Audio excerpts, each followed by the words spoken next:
नमस्कार दोस्तों, स्वागत है आपका हमारे YouTube चैनल जीके ट्रैकर पे। देखिए फ्रेंड्स, आज की वीडियो में हम जीके के उन इंपॉर्टेंट क्वेश्चंस के बारे में बात करेंगे जो यूके पीएससी के एग्जाम में आपसे पूछे जा चुके हैं। इन क्वेश्चन को ना सिर्फ हम क्वेश्चन आंसर के रूप में कवर करेंगे, बल्कि इनसे मिलते जुलते, इनसे रिलेटेड जो आपके क्वेश्चन बन सकते हैं उनको भी यहीं पे कवर करते हुए चलेंगे। इससे आपके तीन चीजें अच्छे से क्लियर हो जाएंगी। इससे आपके जो प्रीवियस ईयर के क्वेश्चन हैं वो सॉल्व हो जाएंगे। दूसरा, जो इनसे मिलते जुलते क्वेश्चन है वो सारी चीजें आपकी क्लियर हो जाएंगी, कॉन्सेप्ट आपके क्लियर होते हुए चलेंगे टॉपिक वाइज। और तीसरा, साथ साथ में आपका रिवीजन भी चलता रहेगा। इस सीरीज में आपको सिर्फ यूके पीएससी के प्रीवियस ईयर में जीएस के जो क्वेश्चन पूछे गए हैं वो आपको देखने को मिलेंगे। इससे पहले हमने उत्तराखंड के जो प्रीवियस ईयर के क्वेश्चंस हैं उनको भी एक मास्टर वीडियो में कवर किया है। अगर आपने उसे नहीं देखा है, आप वहां पे उसे जाके देख सकते हैं। यूके पीएससी के एग्जाम में ज्यादातर उत्तराखंड आपका प्रीवियस ईयर का ही आता है, चाहे वो यूके एसएससी का हो चाहे यूके पीएससी का हो। तो चलिए दोस्तों, आज की क्लास को शुरू करते हैं। वीडियो के एंड पे कमेंट बॉक्स में जरूर बताइएगा आपके कितना स्कोर यहां पे रहा। तो चलिए स्टार्ट करेंगे। पहला क्वेश्चन है हमारा, विक्रम साराभाई अंतरिक्ष केंद्र कहां स्थित है? विक्रम साराभाई अंतरिक्ष केंद्र की बात करते हैं। इसरो का सबसे बड़ा ये केंद्र है और सबसे महत्वपूर्ण ये केंद्र है। इसकी स्थापना 1963 में होती है, ठीक है। और ये जो नाम जुड़ा हुआ है विक्रम साराभाई को भारतीय अंतरिक्ष कार्यक्रम का जनक माना जाता है। क्वेश्चन पूछा जाता है, भारतीय अंतरिक्ष कार्यक्रम का जनक कौन है? विक्रम साराभाई। उन्हीं के नाम पर यह अंतरिक्ष केंद्र है और यह आपके केरल के तिरुवनंतपुरम में स्थित है। ऑप्शन सी सही आंसर होगा, ठीक है। दूसरा प्रश्न है, दादरा नागर और हवेली और दमन और दीव। तो दादर नागर हवेली और दमन दीव कौन से उच्च न्यायालय के क्षेत्राधिकार में आते हैं? आप सभी जानते हैं जो ये दो यूनियन टेरिटरीज थे, इन दोनों को एक कर दिया गया है 2020 में। अब ये एक ही यूनियन टेरिटरी है और ये आपके कौन से हाईकोर्ट के अंतर्गत आता है? ये आता है आपका बंबई उच्च न्यायालय के अंतर्गत। ऑप्शन सी सही आंसर हो जाएगा। जो बंबई हाईकोर्ट है इसके अंदर आपका महाराष्ट्र आता है, इसके अलावा गोवा आता है और दादर नागर हवेली और दमन दीव इसके अंतर्गत आते हैं। इनको आपने याद करने हैं। जो आपके केंद्र शासित प्रदेश हैं वो किस हाईकोर्ट के अंतर्गत आते हैं, ये क्वेश्चन आपसे पूछा जाता है। जैसे इसका पूछ लिया, क्वेश्चन बनता है जो अंडमान निकोबार है, निकोबार द्वीप समूह, ये किसके अंतर्गत आता है? तो अंडमान निकोबार द्वीप समूह आपके कलकत्ता हाईकोर्ट के अंतर्गत आता है, ठीक है। एक और केंद्र शासित प्रदेश है आपका पौंडुचेरी, जो पुदुचेरी जिसको बोला जाता है, ठीक है। पौंडुचेरी जो है आपका ये मद्रास हाईकोर्ट के अंतर्गत आता है। और एक है आपका लक्षद्वीप, लक्षद्वीप आपके केरल हाईकोर्ट के अंतर्गत आता है। तो ये कुछ इंपॉर्टेंट यूनियन टेरिटरी जिनके बारे में पूछा जाता है। बाकी तो सिंपल है, जो चंडीगढ़ है आपका वो पंजाब हरियाणा हाईकोर्ट के अंतर्गत है, दिल्ली आपके दिल्ली हाईकोर्ट में है, जम्मू कश्मीर आपके जम्मू कश्मीर में है, लद्दाख भी उसी में है। इन चारों का आपसे पूछा जाता है। एक क्वेश्चन और याद करना है हाईकोर्ट को लेकर के, वर्तमान में भारत में कितने हाईकोर्ट हैं? तो वर्तमान में भारत में 25 हाईकोर्ट हैं। सबसे नया हाईकोर्ट कौन सा बना था? तो आंध्र प्रदेश का हाईकोर्ट बना था 2019 में और यही है 25वां हाईकोर्ट, ठीक है। भारत में उच्च न्यायालयों की स्थापना कब होती है? तो भारत में उच्च न्यायालय हाईकोर्ट की स्थापना होती है 1862 में, ठीक है। तीनों प्रेसिडेंसियों में एक एक हाईकोर्ट बनाया जाता है। एक बना जाता है कलकत्ता हाईकोर्ट, एक होता है मद्रास हाईकोर्ट और एक होता है आपका बंबई हाईकोर्ट। ये तीनों बनते हैं आपके 1862 में। इनमें सबसे पहला अगर आपसे पूछे कौन था तो आप कलकत्ता वाले को टिक करेंगे, ठीक है। हालांकि तीनों 1862 में बनते हैं। इसके बाद चौथा वाला बहुत बार पेपर में आता है। चौथा वाला था आपका इलाहाबाद हाईकोर्ट और यह बनता है 1866 में। तो इन चारों के वर्ष आपको याद करने हैं, ठीक है। चलिए, साथ में एक सीरीज हम जल्द शुरू करेंगे क्योंकि आप जानते हैं अब जीएस का जो पोर्शन है आपका उसका महत्व ज्यादा बढ़ गया है। हमने जो भी इंपॉर्टेंट टॉपिक्स हैं आपके उनको ऑलरेडी जो अलग अलग क्वेश्चन सीरीज हैं उनमें मैंने आपको एक्स्ट्रा फैक्ट के साथ बताया है, लेकिन उन टॉपिक्स को ढूंढने में आपको काफी टाइम लग जाता है। जैसे आपको किसी भी टॉपिक से रिलेटेड, आपको मौलिक अधिकारों से रिलेटेड, मौलिक कर्तव्यों से रिलेटेड या हिस्ट्री का कोई टॉपिक अगर उसके बारे में डिटेल से जानना हो तो आपको वीडियो ढूंढने में बहुत ज्यादा मुश्किल हो जाती है।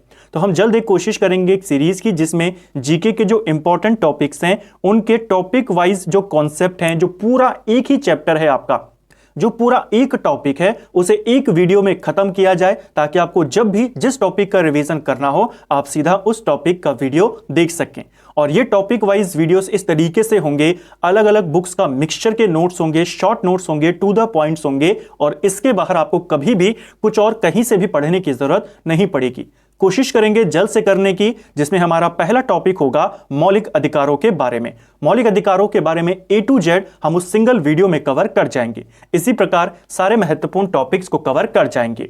अगर आपका भी कोई ऐसा महत्वपूर्ण टॉपिक है जिसको आपको पढ़ने में या जिसके आपके नोट्स प्रॉपर नहीं है, तो आप नीचे कमेंट बॉक्स में बता सकते हैं, रिकमेंड कर सकते हैं किस टॉपिक पर पहले वीडियो आपको चाहिए। चलिए नेक्स्ट है, भारतीय संविधान की प्रारूप समिति का अध्यक्ष कौन था?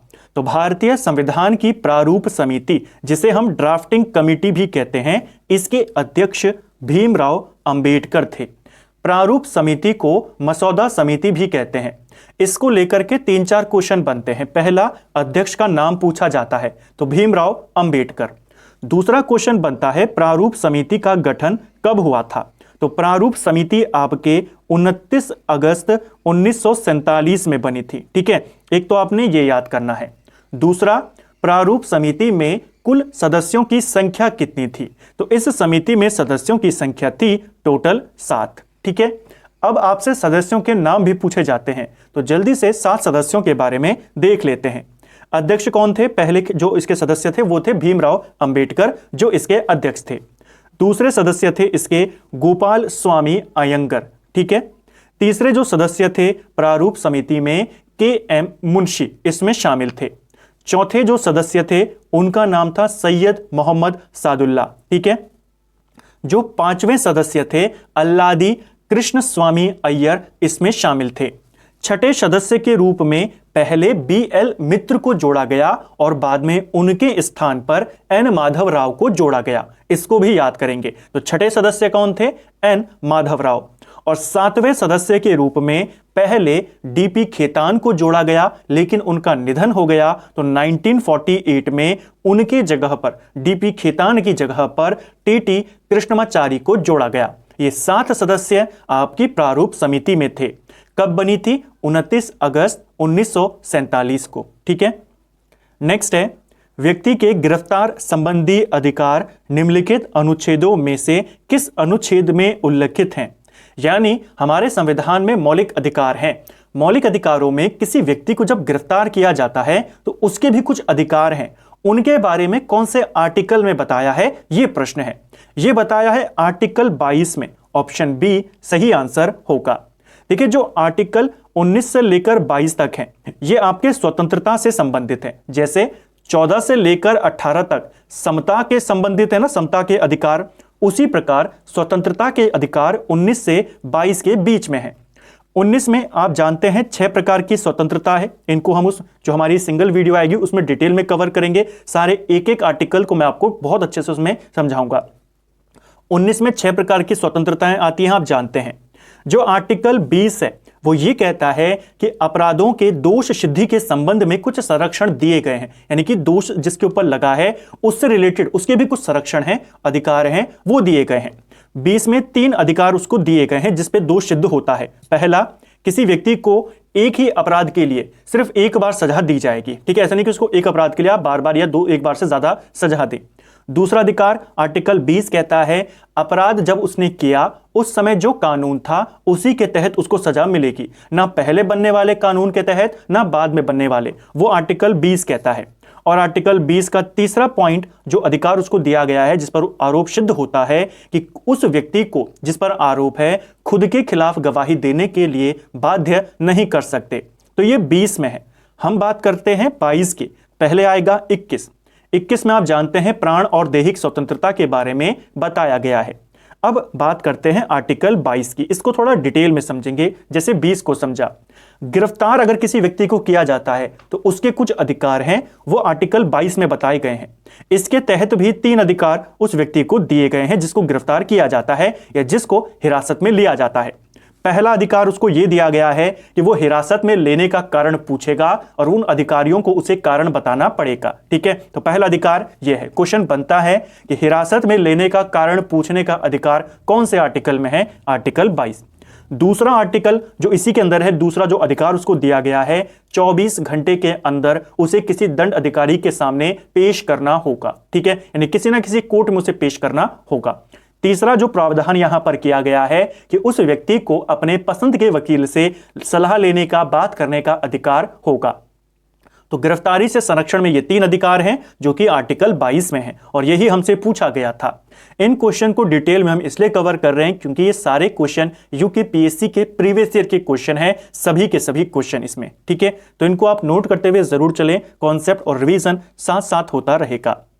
नेक्स्ट है, पंचायती राज अधिनियम किस वर्ष लागू किया गया था? तो पंचायती राज को लेकर के आयोग लगातार क्वेश्चन पूछता है। पंचायती राज के ऊपर ऑलरेडी एक अलग सा वीडियो बना हुआ है, पूरे टॉपिक को हमने इसमें कवर किया था, आप इसे प्लेलिस्ट में जाके देख सकते हैं। पंचायती राज अधिनियम की बात करते हैं, यह अधिनियम आपके 1992 में पारित हुआ था। ठीक है, लेकिन यह अधिनियम लागू किया गया 24 अप्रैल 1993 को, इसीलिए 24 अप्रैल को हर साल पंचायती राज दिवस मनाया जाता है। हमसे पूछा है लागू कब किया? 1993 में यह लागू हो गया था, तो ऑप्शन बी सही आंसर हो जाएगा। इसको आपने ध्यान रखना है। ठीक है, चलिए, भारत में निर्वाचन आयोग की स्थापना कब हुई थी? तो निर्वाचन आयोग, इलेक्शन कमीशन को लेकर के भी लगातार सवाल आपसे पूछे जाते हैं और संविधान को लेकर आयोग ज्यादा क्वेश्चन आपसे पूछता है, जैसा हमने अभी हाल के पेपर में देखा। इलेक्शन कमीशन की बात करें, इलेक्शन कमीशन आपके 25 जनवरी 1950 को बना था। ठीक है, तो 1950 है इसका सही आंसर। 25 जनवरी की डेट भी आपने याद करनी है, इसीलिए 25 जनवरी को मतदाता दिवस के रूप में मनाया जाता है क्योंकि इसी दिन 1950 में इलेक्शन कमीशन बना था। संविधान का कौन सा भाग है जो इलेक्शन कमीशन से संबंधित है?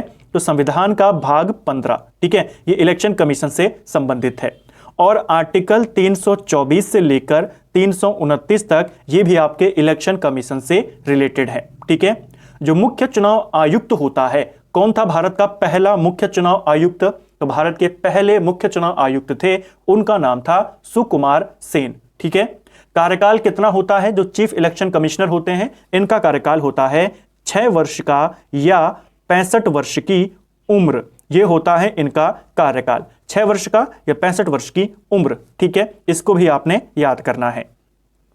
भारत के राष्ट्रपति द्वारा संविधान के किस अनुच्छेद के अंतर्गत वित्तीय आपातकाल की घोषणा की जा सकती है?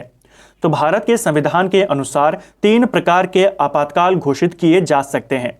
पहला है आपका 352 के तहत जो आपातकाल घोषित होता है, दूसरा 356 के तहत और तीसरा 360 के तहत। ठीक है, 352 में बाहरी जो आक्रमण होता है, युद्ध होता है, उस अवसर पे या फिर जो सशस्त्र विद्रोह होता है देश के अंदर, उसके आधार पे आपातकाल अगर लगाना हो तो 352 के तहत लगेगा।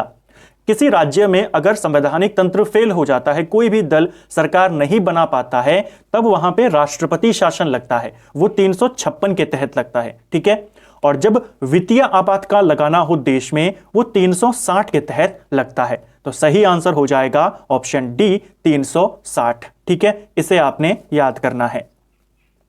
संसद की लोक लेखा समिति में कितने सदस्य होते हैं? लोक लेखा समिति, इसके अंदर आपके 22 मेंबर्स होते हैं। इन 22 मेंबर में 15 मेंबर आपके लोकसभा से होते हैं और 7 सदस्य आपके राज्यसभा से होते हैं। यह क्वेश्चन बन जाता है।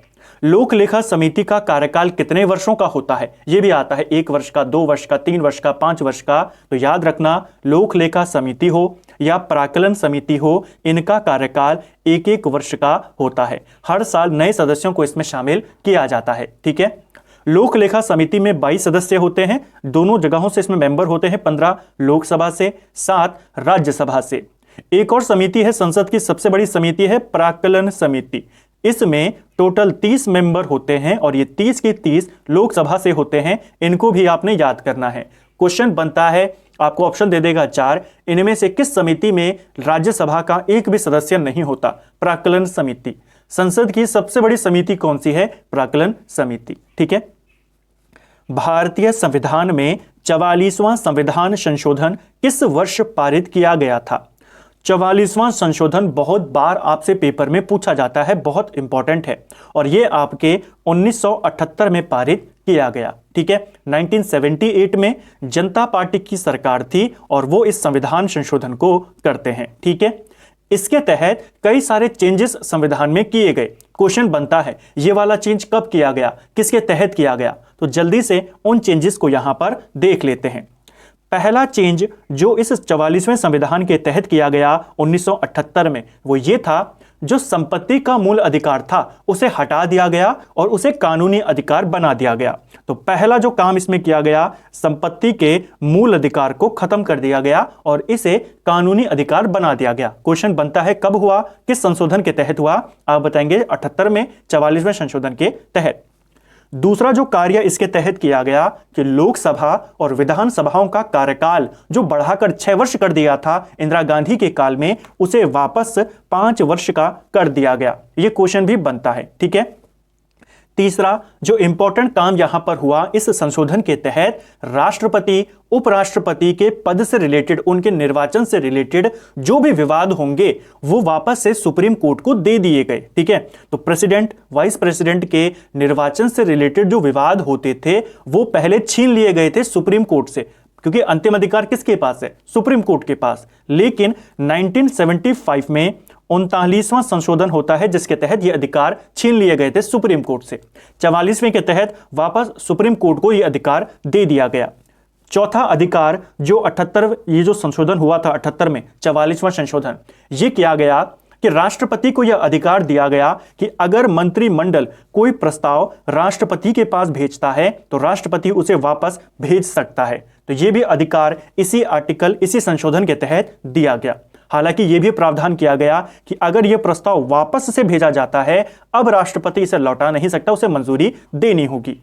अगला जो इसके तहत संशोधन किया गया, ये सारे पॉइंट्स आपसे पूछे जाते हैं। ठीक है। 44वें संशोधन के तहत आपातकाल के जो प्रावधान थे उसमें बहुत सारे चेंजेस किए गए।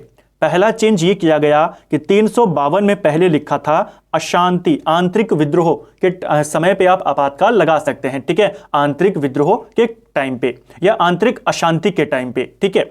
इस आंतरिक अशांति को हटा दिया गया और इसकी जगह पर सशस्त्र विद्रोह को जोड़ दिया गया। क्वेश्चन बनता है कब जोड़ा, किस आर्टिकल के तहत जोड़ा, ये आप बता देंगे। ठीक है।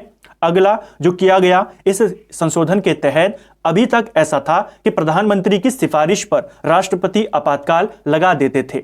इस संशोधन के तहत यह चेंज किया गया कि अब प्रधानमंत्री की सिफारिश नहीं, मंत्रिमंडल की लिखित सिफारिश पर ही आपातकाल लगेगा। तो ये सारे चेंजेस इस संशोधन के तहत किए गए। ठीक है। काफी संशोधन इंपॉर्टेंट था, इसीलिए हमने इसे डिटेल में देखा। 1952 के बाद अभी तक किसी लोकसभा में चुनी गई महिलाओं की सर्वाधिक संख्या कितनी है? देखिए, वर्तमान की अगर हम बात करते हैं, वर्तमान में 17वीं लोकसभा चल रही है और 17वीं लोकसभा जो 2019 में चुनाव हुए थे, इसमें टोटल 78 महिलाएं जीत कर आई थी, जो कि महिलाओं की अब तक की सर्वाधिक संख्या है। तो इसे आपने याद करना है। 17वीं लोकसभा में सबसे ज्यादा महिलाएं जीती 78, जो आज तक का सबसे ज्यादा है। ठीक है। 2011 की जनगणना के अनुसार भारत का जनसंख्या घनत्व कितना था? तो 2011 के अनुसार भारत का जनसंख्या घनत्व 382 प्रति वर्ग किलोमीटर था। ठीक है। यूकेपीएससी के पेपर में जनसंख्या को लेकर के, जनगणना को लेकर के लगातार क्वेश्चन बनते हैं। इस सीरीज का आप ज्यादा फायदा तो ही उठा सकते हैं कि यहां पर आपको जो भी टॉपिक से क्वेश्चन मिले, उन टॉपिक्स में अगर आप कमजोर हैं, आपने उनको रिवाइज नहीं किया है, आप उनको जाके अच्छे से पढ़ें। जैसे हमने पहला क्वेश्चन अंतरिक्ष से रिलेटेड देखा, तो आप इसरो, अंतरिक्ष, डीआरडीओ, इनके बारे में जाकर पढ़ें, इनके अध्यक्षों को देखकर जाएं। दूसरा, हमने संविधान से रिलेटेड कुछ क्वेश्चंस देखे, इनके बारे में देखें, तो इससे आपको बहुत ज़्यादा फायदा होगा। हालांकि हम पूरी कोशिश कर रहे हैं कि यहीं पे साथ साथ में आपको पूरी में थ्योरी रिवाइज कराते हुए चलूं, जैसे जैसे क्वेश्चन आगे आते रहेंगे। ठीक है। तो जो जनसंख्या घनत्व था वो कितना था? 382 प्रति वर्ग किलोमीटर। नेक्स्ट है, राष्ट्रीय खेल विश्वविद्यालय किस शहर में अवस्थित है?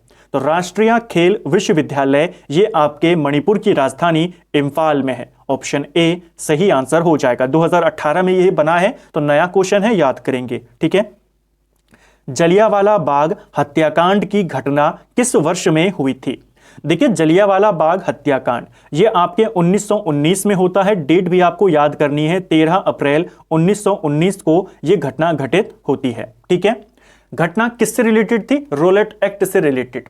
रोलेट एक्ट कब लागू किया गया? रोलेट एक्ट लागू किया गया 19 मार्च 1919 को। ठीक है, इस रोलेट एक्ट के विरोध में महात्मा गांधी ने हड़ताल कब करवाई देशव्यापी? ये करवाई 6 अप्रैल 1919 को। 9 अप्रैल को पंजाब के जो दो बड़े नेता थे, डॉक्टर सैफुद्दीन किचलू और डॉक्टर सत्यपाल, इन दोनों को गिरफ्तार कर दिया गया। इनकी गिरफ्तारी के विरोध में 13 अप्रैल 1919 को जलियांवाला बाग में सभा का आयोजन किया गया, जिसके ऊपर गोली चला देता है जनरल डायर। ठीक है, तो ये पूरा घटनाक्रम जो आपको याद करना है। इसी हत्याकांड के विरोध में रविंद्रनाथ टैगोर अपनी नाइट की उपाधि लौटा देते हैं। क्वेश्चन बनता है कब लौटाई, किसके विरोध में लौटाई? तो नाइट की उपाधि, जो नाइटहुड की उपाधि उनको दी गई थी, वो उन्होंने जलियांवाला हत्याकांड के विरोध में लौटा दी। एक और भारतीय थे जिनका नाम था शंकर नायर। शंकर नायर उस समय वायसरॉय की कार्यकारिणी के सदस्य थे। इस घटना के विरोध में शंकर नायर कार्यकारिणी परिषद से इस्तीफा दे देते हैं। इनको भी याद करेंगे। ठीक है, एक और जो इंपॉर्टेंट क्वेश्चन हमने कुछ दिन पहले ही देखा था, जिन्हें महात्मा गांधी ने दीनबंधु नाम दिया था, CF एंड्रयूज। एंड्रयूज ने जलियांवाला बाग हत्याकांड को जानबूझकर की गई हत्या कहा। ठीक है, इस हत्याकांड की जांच के लिए 2 आयोग बनाए गए थे। एक आयोग बनाया था कांग्रेस ने। ठीक है, किसके नेतृत्व में बनाया था? कांग्रेस ने। कांग्रेस ने इसका नेतृत्व कर रहे थे मदन मोहन मालवीय। ठीक है, और इसमें सदस्य कौन कौन थे? इसमें मोतीलाल नेहरू थे, महात्मा गांधी थे, CR दास थे। ठीक है, नेतृत्व कौन कर रहे थे? मदन मोहन मालवीय। और इन्होंने इसके लिए, इस घटना के लिए डायर को जिम्मेदार ठहराया और उसकी निंदा यहां पर करी। ठीक है, दूसरा जो आयोग बना वो अंग्रेज सरकार ने बनाया, जिसका नाम था हंटर आयोग। क्वेश्चन बनता है जलियांवाला बाग की जांच के लिए कांग्रेस ने कौन सा गठन बनाया, समिति बनाई? तो मदन मोहन मालवीय के नेतृत्व में बनाई। अंग्रेजों ने हंटर आयोग बनाया। हंटर आयोग में 3 भारतीय शामिल थे। कौन कौन? एक का नाम था चिमनलाल शीतलवाड़, एक व्यक्ति थे सुल्तान अहमद और एक व्यक्ति थे जगत नारायण। ये 3 शामिल थे हंटर आयोग में। और हंटर आयोग ने अपनी रिपोर्ट में कहा कि जैसे हालात वहां पर थे, उन हालातों को नियंत्रण करने के लिए गोली चलाना आवश्यक था।